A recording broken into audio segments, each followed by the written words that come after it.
Hello everyone, Derek Floyd here, IK Multimedia at DFlo's Audio Toolbox. Welcome, welcome, welcome. We're so excited to have you back. This is the program that we actually interview industry professionals that are using our products out there that give them a certain je ne sais quoi, that helps them get their project or their certain things done every day. So these are great tools that you can use too. And they kind of help us figure out that everybody has their certain tool, but IK tools really do help get it done almost all the time. Now, today I've got a great producer slash engineer who's been in the industry for a very long time, but he's used one specific tool that he'll talk about here shortly. But we really want to let you know this guy is quite amazing. A couple of things we want to show you about him right here. Number one, he is a producer and an engineer, so you got a flip of the coin here. He's doing a little bit of everything there. And with Nashville, those are pretty coveted to have both in the same space. He's also been working and put together a entertainment company called Warehouse West, and he had a studio called Station West that's all together in this particular place. And they've been putting together and bringing artists in Nashville to get great sound and great artists into the field there. And they've been doing it for quite a few years. He's worked with people like the Steel Drivers, Kelly Pickler.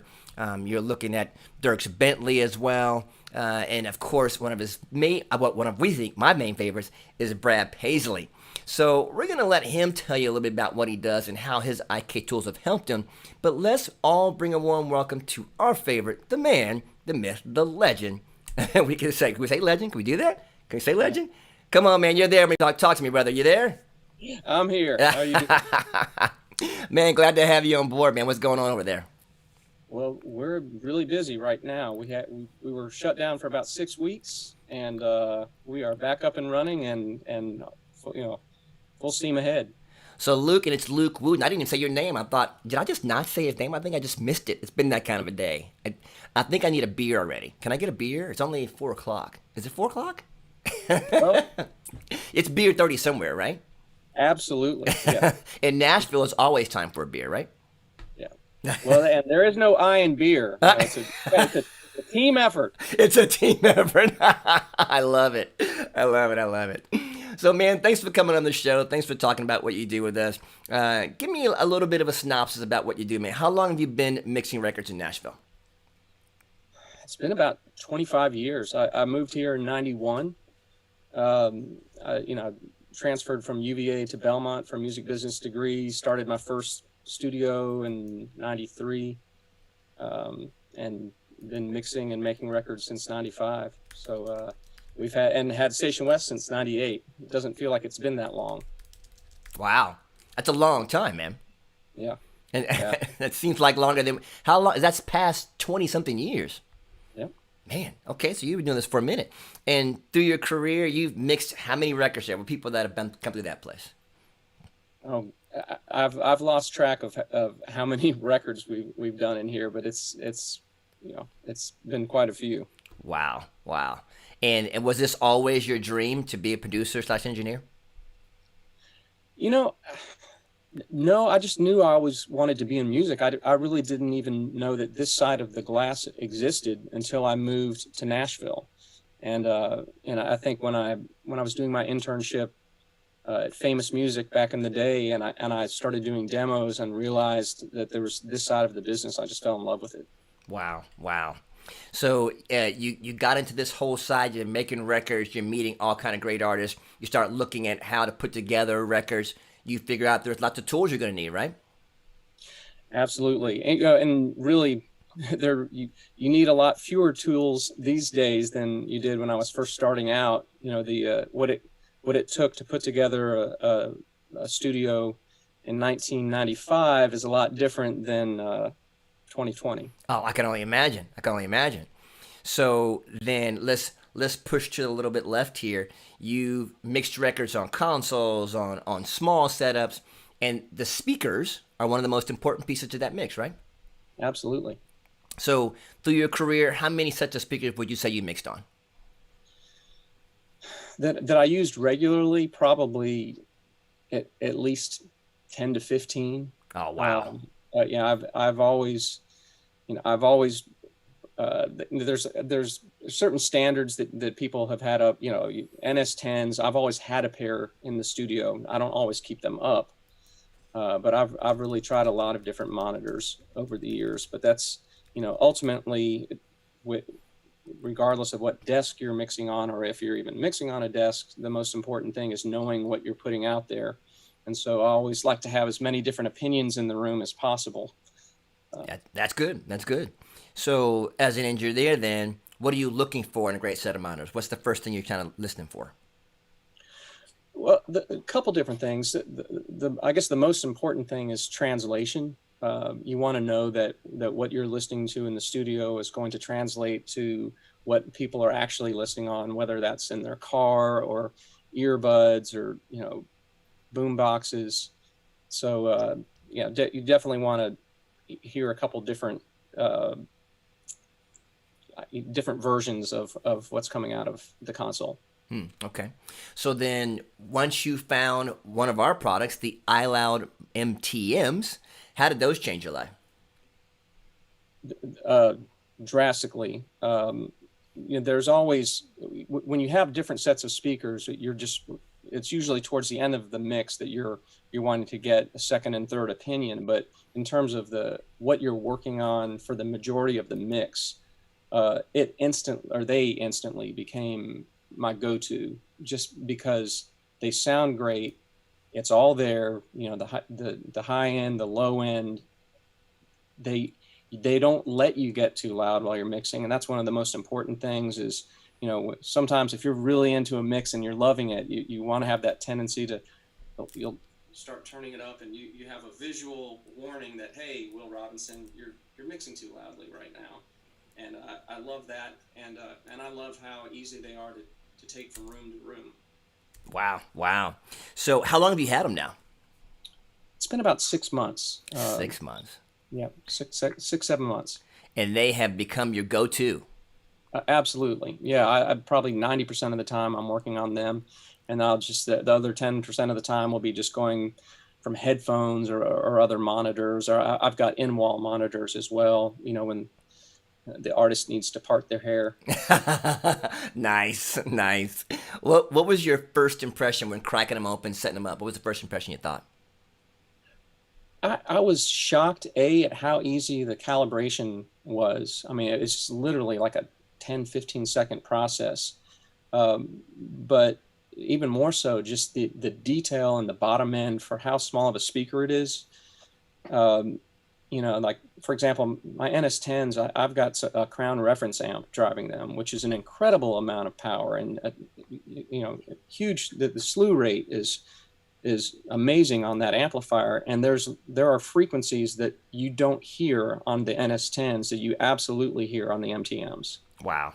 So there's just things that are missing from other speakers that you hear in the MTMs. Absolutely. Wow.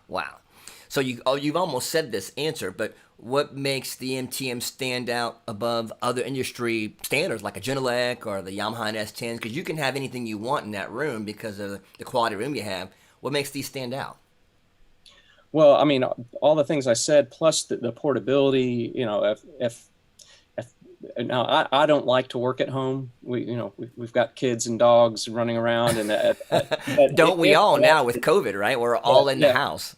Well, yeah, I was fortunate in that since I was the only one in the studio, I was able to come in and keep working here. But if I've needed to take them home, or I have taken them on the road before, for example, when we had a songwriters retreat in Montana, and I took, actually, come think of it, it's been more like 10 months, because I had just gotten them last August when we had the writers retreat, and they fit in the suitcase, and I still had plenty of room for clothes and toiletries. Nice. They fit in your clothes suitcase. Now that's a cool tool. Yeah. So all the reasons you mentioned, and they fit in your suitcase. That's why it's better than a Genelec. There you go. That works? Well, the most important reason, they sound better. You know what? I never like to say better, so let me rephrase that.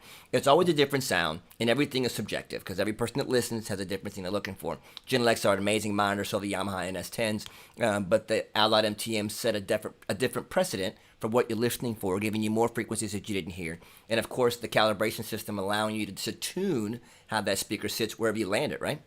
Yeah. Well, I don't know any engineers, or maybe there are some, but who would choose to listen to NS10s to enjoy me. Like I'm going to enjoy this song, so I'm going to listen on NS10s. That you listen, those are monitors that kind of, if you can make it sound good on those, it's going to sound much better on other monitors. Whereas I feel like the MTMs, it's kind of the best of both worlds, because you can enjoy what you're listening to and at a lower volume, and it's all there. But they're not fatiguing at all on the top end. Oh, nicely done. So that ear fatigue you get from lifting for a long period of time, that you get longer lifting periods on the MTMs. Absolutely. Ah, that's awesome. That's awesome. Now you've mixed quite a few great records on the MTMs, and one specifically that you're going to talk about here. But tell us which ones you've mixed, and maybe a certain artist that I really like a lot that you talked about him before. Yeah, absolutely. Well, yeah. So Brad Paisley he's got his own studio. It's called the Yellow House. It was originally his house, and then they bought the property behind it and built a new house, and they turned it into his studio. And because his band plays on all of his records, everything stays set up. So when people were doing gigs on the road, they would come off the road and everything was set up. So you just hit record, and if he had a new song, you just hit the ground running. He had the Genelec 1031s. He still has them in there, but when we were working on this particular record, it's called No Eye in Beer. That's why you said that. See, Yeah. I knew there was a reason behind it. I brought the monitors over because I just wanted to hear them in that room, A, and B, I wanted to really hear what the calibration did in a room that I knew was not something that I was acoustically accustomed to. I mean, my control room was built by Michael Cronin. It's acoustically treated. It's, we've got all the right ratios. His control room is his old master bedroom, and there's literally no treatment in it other than some Oralex in the corners. And I've never been able to mix in that room because it's just so foreign sounding to me. Like instantly, once again, with that 15-second calibration, and when I pulled up something in there, I was like, oh, well, here are the problems right away, from versus what we were hearing on the Genelecs. Wow. So that makes a huge difference. You can take this monitor anywhere and mix the record. So as you're mixing Brad's record, how vital were these monitors to the outcome? Oh, crucial. Well, and I will say that I ended up having to get a second set because that pair didn't leave. He said those need to stay here. So that's when he's working and doing his guitar overdubs now, that's what he's working on as well. Oh, wow. I love it. And you mentioned that when you're working with those, they give you a warning light when you're hitting too hot. How has that been instrumental in how you're mixing and how you're hearing things? Well, two ways. One, it's just kind of a note that, hey, you're getting a little too loud. But two, like you can even tell exactly where the peaks are in a mix. So, for example, if you start turning it up and you see the red and it's just on the snare, you're like, oh, you know what? I need to pay a little closer attention to the bottom end of that snare drum. But I think the most important thing is by not allowing you to get too loud, you're able to work for longer and be more productive. Yeah. And the calibration system that you've talked about a couple of times, what happens? What comes in that box when you go ahead and get that out of the box? You are calibrated how? Give me a little bit of explanation there. It comes with the microphone, and Randy with Artist Relations likes to make fun of my imitation of it, but you plug it in and it literally goes whoop, whoop. It does it 3 times and it's done. It's shocking to me how fast that whole setup process is. And what it's doing is capturing the nuances and frequencies in that room and saving it onto the monitor itself and creating an EQ pattern on the back of the speaker. So I can give you a picture of it right here. I think I have it there. Let me see if I can get it up. I didn't have the picture of the back. Doggone it. See, Derek, I should have had the picture of the back. But it gives you the actual back of the monitor and has a little EQ set where it shows you where the highs and lows were. And then you save that in the monitor and it's always there when you get back to it, which is pretty amazing, right? It is. I mean, and then you can take it to another room if you want to move them again and do the exact same process all over again, right? Yeah, and like I said, the fact that it's so fast, it's pretty impressive. Yeah. And you said that your level as far as the volume you use with those, has that been pretty good as far as mixing louder or softer? Yeah, I mean, the thing is, even though from an SPL standpoint, they're not going to get as loud as the NS10s. You still feel the bass, and it's very present and punchy. It's just not going to allow you to get to a monitoring level that's inappropriate for working a full day. That's good. And what you said, you mentioned ear fatigue. How does that balance out for you when you're listening? If you're listening to the iLoud MTMs for 3 or 4 hours, you're listening to the Genelex for 3 or 4 hours. That's a big difference. Oh, huge. Yeah, that's, I don't feel myself needing to take breaks as often. And I mean, and explain why you need a break as an engineer. What happens to your ears when you're listening for a long period of time? Well, when you get fatigue, you naturally you start adding extra high end because your ears are tired there and making poor decisions versus when you come in fresh. And that's why when you're working on a record, typically the flow is you do all your work in a day, you get your tweaks, you send it to the artist, and then you come in and close it first thing in the morning, and then you start on your next mix. And that, I think that kind of school of thought, I'm able to close out more mixes now because I'm less fatigued. So you can work on them longer because your ear's less fatigued. You can get more done in a day because you don't have to take as many breaks. And if you have to take them portable, they can go in your suitcase with your toothbrush and your toiletries and your extra pair of jeans and should go into the bar after that, right? Of course. Okay. Well, I think you've answered some great questions for us, man. If you could leave my aunt or my subscribers with any other thing that you could say about your experience with the MTMs, what would you say to them to say, hey, this would be the speaker for you? Well, I'm when you look at all of the different tools that are out there in modern recording and mixing, I mean, there are hundreds of different plugins and different plugin platforms or consoles or whatever. But I mean, ultimately, the most important tool in your tool belt is right here, and what's getting to here from the output of your desk or your DAW, whatever, that's going to be the most important thing. And these are fantastic monitors, and they're not very expensive, so it doesn't make sense not to have a pair if you're doing this for a living. Nice. And I think you had, I mean, if you're doing this for a living and you want to have the best quality you can get and you can take this anywhere you want to go, the MTMs will definitely be that solution for you. So we are so appreciative of you sharing about your experience with them, the records you've mixed on them, having them, and you could have any monitor you want, and you choose these in your professional studio. So that makes a big difference to us. We appreciate that.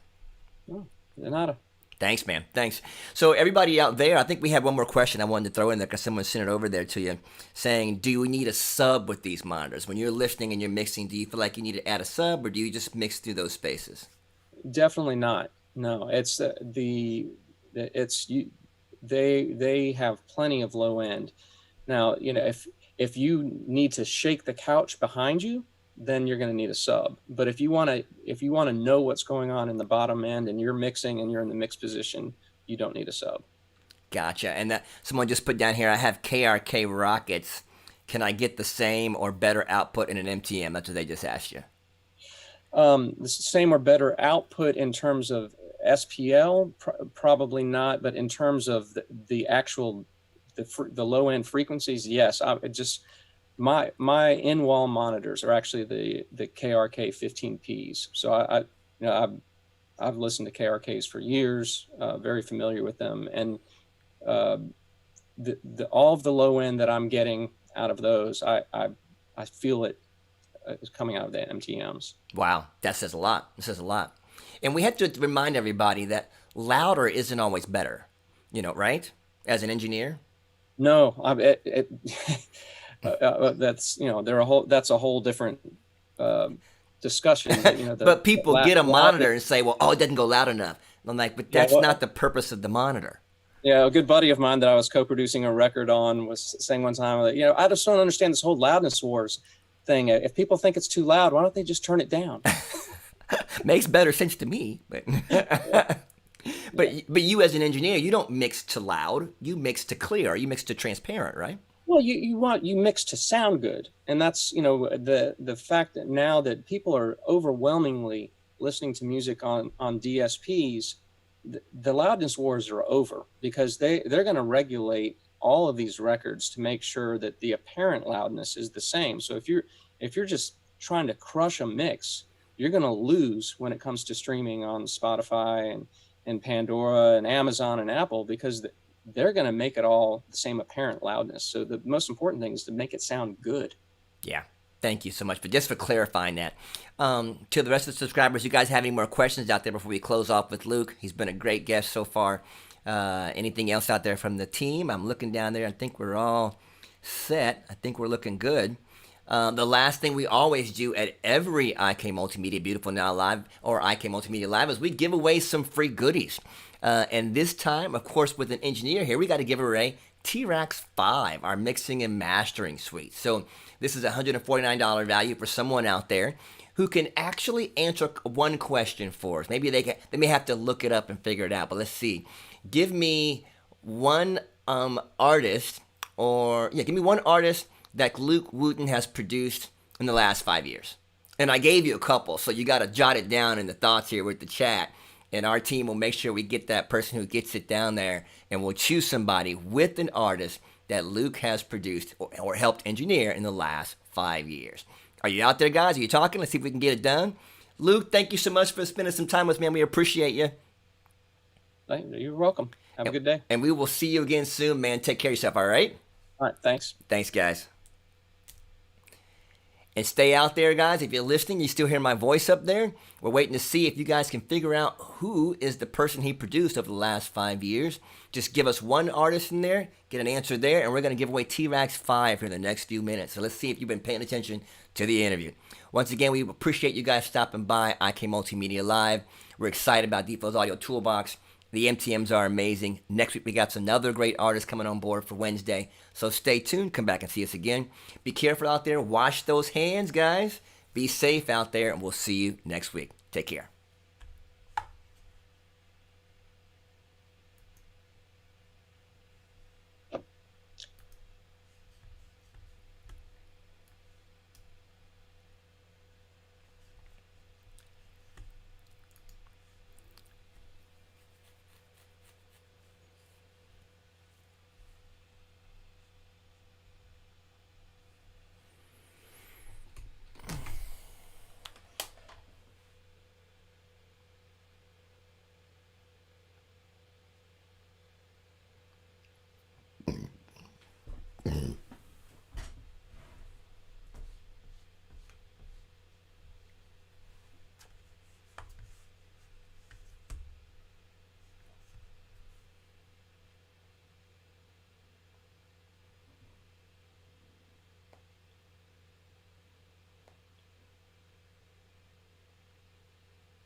Hey, buddy, just wanted to say thanks. Appreciate it.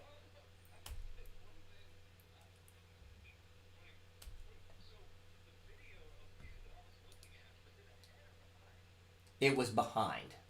So, and I don't know what was going on with our stream. The sound, they said, was perfect, but the audio, the video was wacky. So it happens from time to time. But as long as I can hear you.